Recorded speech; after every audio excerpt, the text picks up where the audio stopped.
ही घटना आणि ती घटना कोणती असेल? आठवतो तो प्रसंग आणि तो प्रसंग कोणता असेल?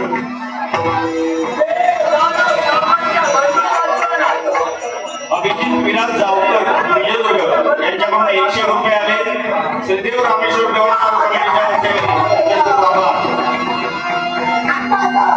वसंत श्रीधर गव्हाणकर विजयदुर्ग यांच्याकडून 101 रुपये आले. श्रीदेव रामेश्वर देवस्थान कमिटीच्या वतीने त्यांचे आभार. सतीश अनंत जावकर यांच्याकडून 201 रुपये